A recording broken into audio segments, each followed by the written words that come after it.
L'Assemblée va maintenant écouter une intervention de Son Excellence, M. K.P. Sharma Oli, Premier ministre du Népal. Je prie le protocole de bien vouloir accompagner Son Excellence et l'invite à prendre la parole devant l'Assemblée.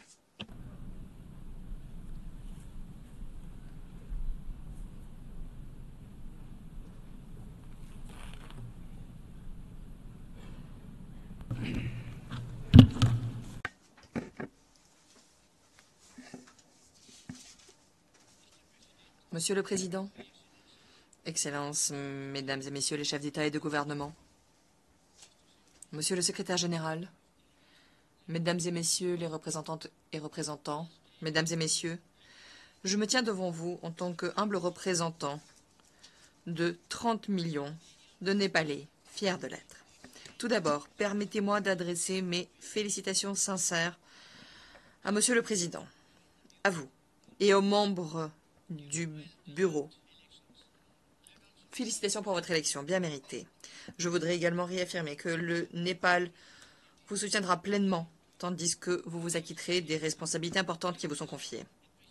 Nous remercions très sincèrement Son Excellence, M. Denis Francis, le président sortant. Nous le remercions de sa direction extrêmement louable des travaux de la 78e session de l'Assemblée, qui nous a offert le succès dans nos travaux.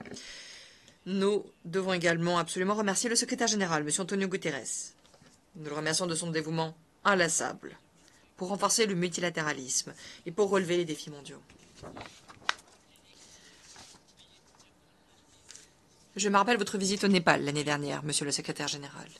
Et je me rappelle votre message de paix, prononcé depuis le lieu de naissance sacré de Gautam Buddha. Vous avez également évoqué la catastrophe climatique depuis les montagnes de la région de l'Everest. Monsieur le Président, le monde est à la croisée des chemins, à un tournant. Le contraste entre les riches et les pauvres, l'harmonie et la haine, le développement économique et la destruction environnementale n'a jamais été aussi frappant qu'aujourd'hui. Les populations et la planète sont au seuil d'une catastrophe climatique. Les rivalités géopolitiques ressurgissent. Les dépenses militaires s'envolent. Elles sont assorties d'une course aux armements qui se poursuit sans relâche. Le spectre d'un conflit nucléaire plane au-dessus de nos têtes, plus que jamais. D'une part, notre économie reste fragile. Elle est toujours confrontée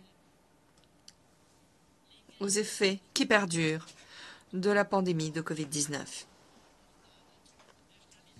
D'autre part, le nationalisme et le protectionnisme ont refait leur apparition, avant même que nous n'ayons pu profiter des bienfaits de la libéralisation et de la mondialisation, bienfaits que nous attendions.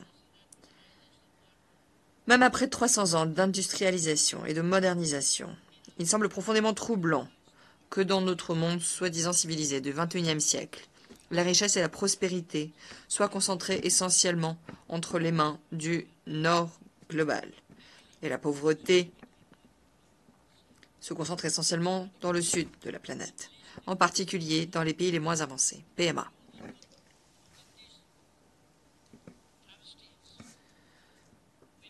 Pour mettre fin à cette comédie, nous devons faire preuve de leadership. Nous devons promouvoir une coopération, une collaboration significative. Seule une volonté collective, seul le fait d'agir tous ensemble, nous permettra d'inverser la vapeur et d'entrer avec résolution dans une ère de paix pérenne et de prospérité commune pour tous. Dans ce contexte, le thème de cette année, ne laisser personne de côté, agir ensemble pour la paix et le développement durable et la dignité humaine des générations présentes et futures, est particulièrement pertinent et tombe à point nommé. Nous avons réaffirmé notre engagement par le biais du sommet de l'avenir. Nous nous sommes engagés à bâtir un monde sûr, juste et durable pour les générations présentes et à venir. Cet engagement est inscrit dans les 3 documents fondamentaux que nous avons adoptés, le Pacte pour l'avenir, la Déclaration sur les générations futures et le Pacte numérique mondial. Nous devons démontrer notre détermination à mettre en œuvre ces documents pour le bien-être des générations d'aujourd'hui et de demain. Monsieur le Président, permettez-moi de souligner que le principe de ne laisser personne de côté a depuis longtemps été la pierre angulaire de l'approche qu'adopte le Népal pour le développement de tous les secteurs. Cette philosophie est inscrite dans notre Constitution, qui défend les valeurs de la démocratie en garantissant inclusivité, égalité, justice, représentation proportionnelle, droits humains et protection sociale aux parties les plus vulnérables de notre société. Je suis déterminée à diriger mon pays avec la conviction profonde que nous avons besoin d'une démocratie exhaustive. Pour moi, cette démocratie exhaustive garantit l'égalité des droits, un accès égal aux occasions à saisir, à la justice sociale. Elle protège les communautés vulnérables et elle offre sécurité et dignité à chaque individu. La démocratie va bien au-delà du droit des populations à choisir leurs dirigeants. Ce qui est en jeu avec la démocratie, c'est le fait de mener le peuple vers la prospérité et le bonheur pour lui permettre d'atteindre son plus haut niveau de dignité. Au niveau international, l'égalité souveraine et le respect mutuel constituent le socle de cette démocratie exhaustive. Ces principes sont essentiels pour bâtir les cadres permettant un ordre mondial juste, inclusif, équitable, représentatif, placé sous le signe de la responsabilité. Monsieur le Président, en tant que nation émergeant d'un conflit, le Népal comprend dans sa chair la valeur profonde de la paix et de la stabilité politique. Depuis la signature de l'accord de paix global en 2006, le Népal s'est concentré avec résolution sur le fait d'achever le processus de paix aussitôt que possible. Immédiatement après la formation de mon gouvernement, le Parlement a adopté un projet de loi sur la justice transitionnelle pour régler la question de la justice transitionnelle une bonne fois pour toutes. Tandis que nous mettons en œuvre cette loi, nous défendrons les droits des victimes, et cela inclut la vérité et la justice. Nous aurons également recours à différents mécanismes de réparation et de réconciliation pour guérir les blessures et les cicatrices de ce conflit. Nous remercions la communauté internationale de son soutien, et cela inclut le système des Nations Unies. Le gouvernement actuel, formé de la collaboration des 2 grands partis politiques, est déterminé à garantir la stabilité tout en amenant une transformation économique pour notre peuple, pour lui offrir une prospérité inclusive et équitable. Nous sommes à un tournant et la stabilité et la transformation économique sont essentielles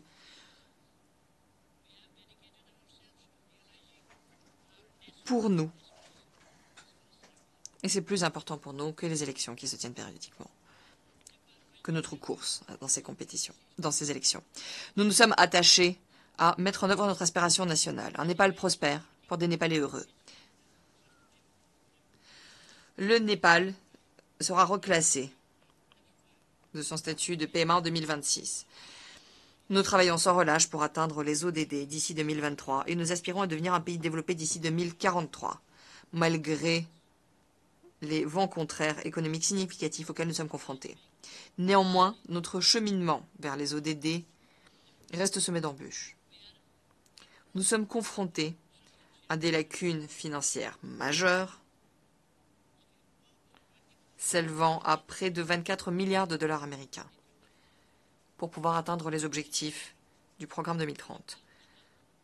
Dans ce contexte, le Népal a accueilli la 21e réunion de reconstitution des fonds de l'IDEA, Association internationale de développement, en juin dernier. Cela a permis de souligner le besoin absolu de bénéficier d'un soutien constant et accru de la part de l'Association internationale de développement et d'autres partenaires de développement. À cet égard, nous voudrions réaffirmer énergiquement notre appel à un soutien international accru, prévisible et pérenne. Monsieur le Président, les changements climatiques sont devenus la menace la plus grave pour notre planète, nos peuples, notre prospérité. Mon propre pays, le Népal, est particulièrement touché. Nous sommes l'une des nations les plus vulnérables face au changement climatique. Et nous sommes classés à la 20e place de la liste des pays les plus vulnérables face aux catastrophes au monde. Notre plus grande préoccupation est le rythme alarmant auquel l'Himalaya, que l'on appelle parfois troisième pôle, perd ses réserves de neige. Cette destruction menace l'approvisionnement en eau pour des milliards de personnes qui vivent en aval. Et cela va bien au-delà des frontières de mon pays. Le Népal a contribué de manière extrêmement significative à la santé de notre planète, grâce à ses forêts, ses montagnes, ses rivières et ses fleuves. Et pourtant, malgré ces efforts, nous continuons à être en première ligne face au changement climatique. Dans ce contexte, nous appelons à la justice climatique. Nos montagnes jouent un rôle crucial pour réguler le climat et l'écosystème des océans. Avec leurs rivières alimentées par les neiges qui se jettent dans les océans. L'Himalaya népalais est un élément stabilisateur naturel du climat. L'Himalaya est un système de refroidissement dans une région située dans la zone la plus chaude de la planète, entre le tropique du Cancer et du Capricorne. Vu l'importance de ces montagnes, il est essentiel que le programme sur les montagnes bénéficie de l'attention nécessaire dans le cadre des négociations climatiques. Le Népal s'attache fermement à mettre en œuvre l'accord de Paris et nous voulons atteindre l'objectif zéro net émission d'ici 2045, 5 ans avant la date fixée au niveau mondial, comme un objectif mondial. Les changements climatiques sont un défi mondial qui exige donc une réponse mondiale et des efforts collaboratifs pour répondre à ces effets à grande échelle qui se multiplient. Un financement de l'action climatique appropriée, y compris le Fonds pour les pertes et préjudices, est crucial pour mettre en place des mesures de résilience climatique et des infrastructures permettant l'adaptation dans les pays en développement. Et je pense, évidemment, notamment au PMA. Monsieur le Président, la terre du Népal est bénie de la sagesse des grands sages éclairés, provenant de la foi hindouiste et bouddhiste, et en particulier de l'enseignement de Gautama Bouddha. Cet héritage profond a défini notre monde et nous pousse à rechercher l'harmonie, la paix et la sécurité, les valeurs de l'amour, de l'harmonie, de la tolérance et de l'empathie, telles que formulées par Gautama Bouddha, sont d'autant plus pertinentes aujourd'hui.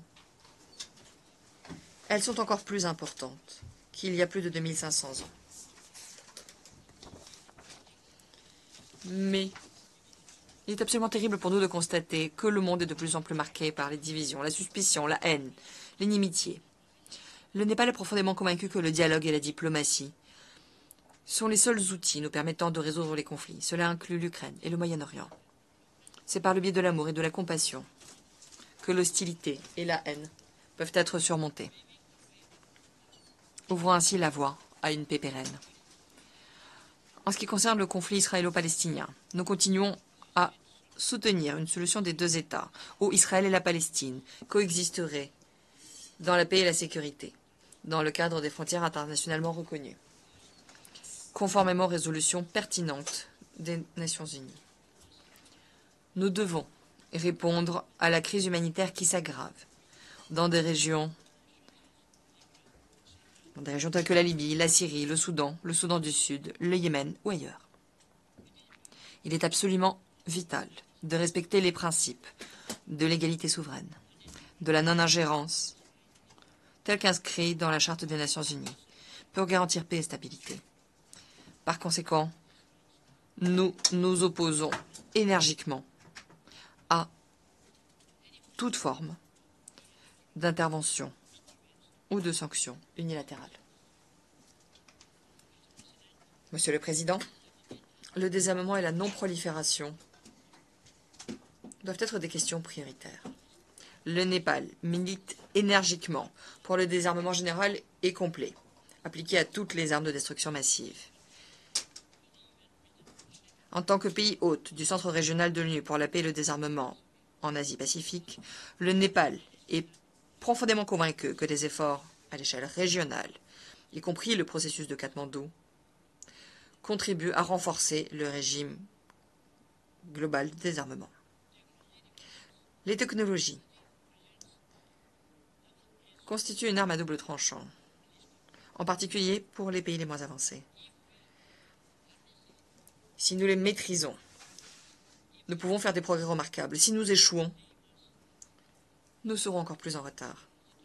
Nous appelons un transfert des technologies pour nous permettre de rattraper le peloton. Monsieur le Président, le Népal a toujours adhéré à une politique étrangère, pacifique, indépendante, équilibrée, non alignée, basée sur les principes de Panchil, la Charte des Nations Unies, le droit international et les normes de la paix au niveau mondial. Nous menons cette politique étrangère avec la conviction profonde qu'il faut l'amitié avec tous et l'inimitié avec personne. Le Népal reste attaché à renforcer ses relations étroites, cordiales et constructives avec ses voisins immédiats et au-delà. Le tout étant ancré dans le principe du respect mutuel, de l'égalité souveraine, de l'intégrité territoriale, de la non-ingérence dans les affaires intérieures les uns des autres et dans la coexistence pacifique. En tant que plus grand contributeur de contingents et de personnel de police aux opérations de paix de l'ONU, le Népal se tient prêt à accroître encore sa contribution à la paix et à la sécurité mondiale. Le Népal est convaincu que nous avons parfaitement le droit d'appeler à une représentation adéquate à des postes dirigeants, aussi bien au siège de l'ONU que sur le terrain, pour refléter cette contribution significative. Monsieur le Président, le Népal milite énergiquement pour une réforme du système des Nations Unies, pour rendre ce système plus efficace, démocratique, transparent et responsable. Nous sommes profondément convaincus qu'un multilatéralisme plus robuste, avec les Nations Unies et l'ONU en son centre, est la seule voie possible pour répondre aux nombreuses crises mondiales auxquelles nous sommes confrontés. Nous voudrions souscrire à l'appel à une réforme de fond du système financier mondial, tel que le décrivait justement le secrétaire général M. Antonio Guterres, qui disait que ce système était à présent une faillite morale. La voix et la représentation des pays connaissant des situations spécifiques, y compris les PMA, les pays en développement sans littoral, PDSL, et les petits États insulaires en développement, PID, doivent être respectés et garantis. Monsieur le Président, le Népal est profondément convaincu que tous les droits humains sont universels, inaliénables, indivisibles, interdépendants et intrinsèquement liés. C'est avec cette conviction que nous sommes devenus partie à 24 conventions liées aux droits humains et protocoles en la matière au niveau international, et cela inclut 7 des 9 instruments clés. Nous nous attachons tout autant à promouvoir l'égalité des genres, la parité, et à offrir des droits égaux aux femmes. Le Népal prend les mesures juridiques nécessaires pour que les droits humains des femmes et des filles soient pleinement respectés. Et cela inclut leurs droits en matière de santé sexuelle et reproductive, la protection des droits des travailleurs migrants, y compris leur sûreté, sécurité, dignité et bien-être, ont toujours été une priorité pour nous. Nous militons énergiquement pour des migrations sûres, ordonnées et régulières, pour faire en sorte que les bienfaits de la migration soient accessibles à tous. Enfin, Monsieur le Président, le monde dans lequel nous vivons est loin d'être parfait. Et pourtant, tout n'est pas si sombre. Nous sommes profondément convaincus que l'humanité peut toujours avancer, sans compromettre la prospérité et le bonheur des générations à venir. Aucun des défis mondiaux auxquels nous sommes confrontés aujourd'hui ne nous a été imposé par des extraterrestres. Nous sommes à l'origine de tout cela. C'est nous qui avons créé tout cela. Il semble donc relever de l'évidence qu'en travaillant à une meilleure compréhension au niveau mondial, à davantage de confiance et de coopération, nous pouvons relever ces défis, répondre à ces problèmes. Un monde juste, inclusif et équitable. Un ordre mondial du même type. Une prospérité durable. Tout cela est possible si nous collaborons efficacement. Permettez-moi de me faire l'écho des paroles emplies de sagesse, incluses dans nos textes anciens, le Maha Upanishad, remontant au VIe siècle avant Jésus-Christ. Vasudhaiva Kutumbakam, ce qui signifie « le monde entier est une seule famille ». Cette philosophie nous est chère. Et nous l'appliquons dans notre vie quotidienne, avec cette conviction constante. Le Népal s'attache à jouer son rôle pour que nous parvenions tous ensemble à notre aspiration commune, à savoir instaurer une paix pérenne, à mettre en œuvre progrès et prospérité, en ne laissant personne de côté. Je vous remercie.